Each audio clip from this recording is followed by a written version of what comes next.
They will retain their position, keep staying alive in the tournament. GGWP needs this game if they're going to preserve their their place in the tournament. So we'll see what happens as we head for the very, very first time, for us at least on this event, headed to Loop. That's right, baby. GGWP zoning in with a Kremlin and a Yamato for their battleships. Out in front, a Worcester, a Des Moines, a Stalingrad, and double Moskva. Fronting all of that, a Gearing and a Daring. Talk to me about 007, Zath. 007 decided to bring double Conqueror. This is the first time as well we've seen double Conquerors here. Curious. Very interesting. Very interesting. They've got quintuple Moskvas, 5 Moskvas, and they've got double Kleber. These guys have taken Moskva to like the extreme here. Just craziness. Double Kleber. Now, you have to remember, Zath, let's think back for a minute to the last King of the Sea. When 007 found themselves in a best of 5 in Game 5 on Loop, in a game that they could have won to advance out of the top 8 into the top 4, and didn't, right? And they played so passively that the whole thing just kind of fell apart on them, and they ended up losing that game. So here they are back on Loop in a very different position, right? If they lose this game, well, they're not out of the tournament. They'll go play a Game 3. However, if they win this game, they continue to advance and take that shot at the third place hole in the bracket. So we will see how things go. The Klebers, I like how most of 007 is wearing the ranked camo, either silver or the poop. They are. They're wearing either bronze or silver ranked camo, kind of displaying their colors there. I hate that bronze. That bronze color does not look good, but the silver is pretty sexy. I gotta. Except for some of the Moskvas didn't get the memo. Oh, really? Yep. What are we wearing over here? Oh yeah, some blue and stuff. Some of the perma camos, and then Indeed. I think one is running. What is it called? I don't remember. Doesn't matter. The all-white one. Yes. Yep. The Klebers run to the wings immediately on to A and C, literally in less than 2 minutes from their middle spawn. Amatsukaze's Daring is going to try and reverse into the top of B, so right away we can see that 007 is going to end up with A. Pretty much nothing can be done about that. They will likely grab C before Yoshi's Gearing can get in here, and they're going to surrender the B cap more or less. Now, which makes sense. You look at 07's team lineup, 007, excuse me. You look at their deployment. It's obvious they have a strategic plan for how they're going to approach this game, how they're going to approach this map. Yep. They're going to push both flanks together with their Moskvas and the Conquerors. You think so? So you're thinking this is like a modified wall of steel kind of play? Well, take a look at Walked and Woted. He's already stopped, and he's waiting. He's now reversing even. And we got Desert and Judge that are continuing to go over. I wouldn't be surprised to see one of the two, it looks like maybe Judge, turn and bow in here. And then the last one go to the end of the map. I mean, the Conquerors are set up to kite away, which is interesting. As a Conqueror AP salvo. What is this heresy? Going down range on Deer's Moskva at 24 clicks. Nothing doing. No. Yeah, both Conquerors are pretty much... Yeah, they're in kite-away positions. Indeed. Because my guess is they want to be able to control the engagement, and for them, controlling engagement is reversing. Baguette, even at an angle, took a 20k hit from the Yamato shells from Battleship Princess. Soft 32mm armor, baby. Ooh, the Worcester, Sage Leaves Worcester just got spanked by one of the Moskvas, too. About 10k hit with the AP there. Mm-hmm. Elgar and Toxic moving up the 10 line. Desert Rat and Judge getting set up to move up the 1 line.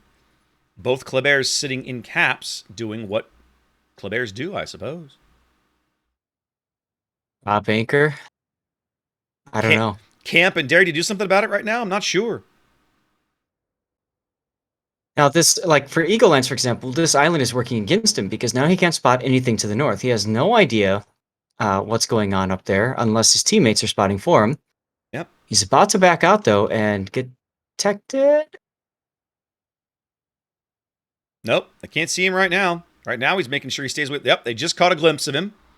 That's Mhm. Yoshi's gearing has got eyes on him. But he was mainly worried about Yep. avoiding the torpedoes, which he does. Now, what that tells him is that there is a destroyer within his spotting range. Mm-hmm. So that way they can plan accordingly. You can see Elgar and Toxic now slowing down their roll. One of them will most likely put Hydra on shortly.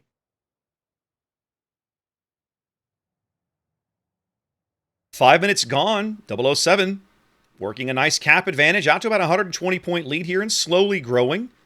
It seems like GGWP still looking for board position to try to figure out what to do here. Oh, Eagle Lance. I was just going to say, take a look at the fight that's going on here. Eagle Lance is picking a fight with the Matsukaze. Moskva's now chiming in. Worcester Shell's coming in looking for Eagle Lance, but with the daring smoking, they'll cut off the vision. They won't be able to see him anymore. If you remember, Eagle Lance was the one in last King of the Sea that suffered his untimely demise by camping in the sea cap at the wrong time and getting surprised by Venezia very, very badly and very, very suddenly. Meanwhile, looking at the other side, at the A cap, we've got kind of like Moskva-ception going on over here. Indeed, it's double Moskva on double Moskva as Mad Dog is kind of trying to find a place that he can shelter in the cap. Looks like Deer's going to kind of sidle up to this island.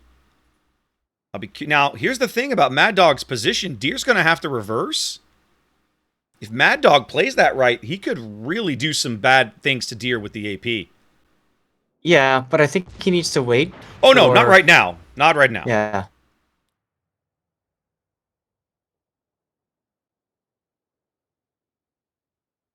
Coming up on a 200-point lead for 007. It's taken GGWP nearly 7 minutes to kind of work their ships into a position where they want to deal with this lineup that 007 has brought.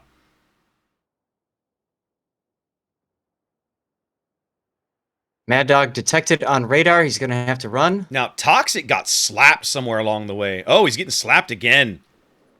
Oh, wow. That's not the Toxic I'm used to seeing. No, I think he's going to be out here very soon. The Worcester's farming him. I think the Yami must have slapped him a couple of times. He might have taken a gearing torp. I'm not sure. But things are definitely not looking healthy. They can still see him. Oh, he's continuing to fire. That would be why. Yami Shell's coming in. This could be the end of Toxic. And it is. And it is. First blood going to GGWP. They make the first big dent in the opposing lineup. They needed that. Yes, they did. Meanwhile, we're going to see Eagle Lance versus Matsukaze again at CCAP. We are indeed. There goes the Eagle Lance. He got the reload booster popped. He does. Matsukaze, having none of that garbage, immediately smokes up. He's determined not to give up any more health than he has to. Eagle Lance still spotted because that Sage's Worcester still has eyes on him to the north.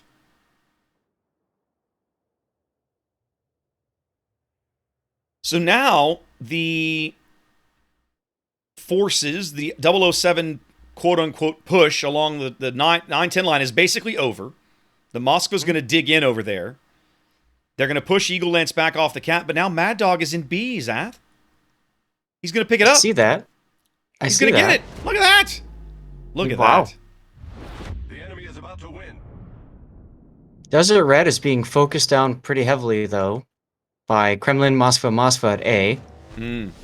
Obviously, they can't move too much farther out of there, but look at both Conquerors. Blitz and Soviet Baguette, both in the same place. Now they're realizing they got to flex around a little bit more. Well, right now, look at the position that the GGWP ships have taken over here on the one line. No Conqueror has a shot on them. And they're going to lose Desert Rat. It's going to happen. Yes, they are. It's only a matter of seconds. So what GGWP kind of has done is they've sort of declined to play the come out here and we'll burn you down game that 007 kind of set up for with the Double Conqueror. Mm-hmm. 00 retaining the lead, but down 2 ships. Only a 40-point lead-ish, 40-ish points. Yep. Ducky shot now going into B. Oof. Hitting Mad Dog. He's going to take some torps for this, though. And I'm surprised. Here comes the Conqueror salvo. This actually could be huge. That's a really nice angle he's got on Ducky. Pretty big. Ducky takes about a 25k hit, and here come the torpedo. No, the torpedoes don't have the range. They don't have the range, Zath. Oops. Oops, Should have brought indeed. Shimakaze. Matsukaze now trying to smoke up Facey so he can continue to rain down on Elgar's Moskva. I like this. Well, Elgar's getting farmed out. He'll be off the board shortly. Pretty much, I don't think there's anything he can do about it. They have done good work against Arch Zero's Kremlin over here on the 1 line. But he's still in the game. So it kind of doesn't matter right now.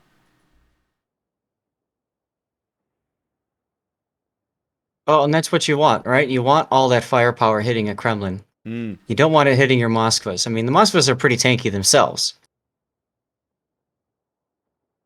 Now look at the push. Walked and Voted is coming in hot. Yeah. With Blitz as well. Elgar trying to do what damage he can without getting clapped by the Yamato, but here comes the Yamato salvo anyway. Doesn't do anything. They've put good damage into the Wooster along the way. Yep. Probably didn't need to be that far forward, but okay. So now it's on Eagle Lance to see if he can finish burning out Sage's Wooster. He certainly has the opportunity to. And there's a Conqueror salvo coming in. Negative. Nope.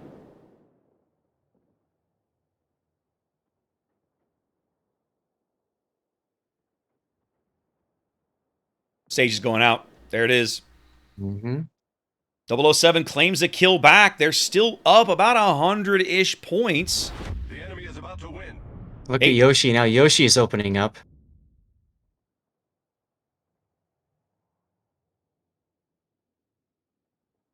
Judge is going down. That was momentarily. Also. I mean, those guys got 3v1'd over here, right? Yeah, they did. Essentially, 007 put them on this flank, and GGWP moved up to where they could not. These guys could not be supported by any other ships, and just singled them out, and now they're dead. Now the Conqueror just beat the bejesus out of somebody. It looks like Love All Ships just got hammered. Love All Ships. Too far forward, got citadeled. Just got hammered. 00 down 3 ships now. We've had our first lead change. GGWP moving out to a lead and growing on the strength of their cap advantage. 8 minutes to play. Here's where Dyer can use the Russian torpedo, or Arch can use the Russian torpedo even. Looks like that's what's going to happen. Arch is full forward now. Yeah, going for a close pass. Arch trying to get up on the starboard side of Deer to make sure the Conqueror doesn't get his broadside. Arch is going for the Russian torpedo. Yep. Meanwhile, Dyer takes a huge hit. Torpedo misses! Arch is going to miss the Russian torpedo. Dyer's going to go out to the secondaries, as now Arch is going to get hammered by Walked and Loaded. What are we seeing here? Blitz just got wrecked by the Moskva AP, and there he goes. Oh, double kill. What in the hell just happened, Zath? An attempted ram that failed that has... Yeah, I don't know. We literally just watched a Conqueror get Citadeled out of existence. That's what we just watched. Well, of course, but in the process, we also watched the Kremlin completely screw up the ram. And the other Moskva that went from full health to no health, essentially. Wow. Phew. Walked and Loaded looking like he's going to get up here and push Love All Ships, but not happening yet. I mean, he's got to do something. 00 not out of the game. There's only about 15 points between the two teams, but they're definitely on the back foot. Now they're in real trouble. Now they're in trouble. Eagle Lance goes down there. Eagle going down. That's a ship they cannot afford to lose. That definitely puts the lead firmly in the hands of GGWP here in this do-or-die game for them. Yep. And GGWP now getting on the ACAP to completely prevent any point gain from occurring. Here comes the push. Love All Locked Ships. and loaded. No, Love All Ships is just going to Russian torpedo it, and which is exactly what he should do. And there it goes. And that leaves only Soviet Baguette's Conqueror, which is getting brutally farmed out by the gearing. And Mad Dog's Kleber. We're going to game 3, Zath. This is over. Yay.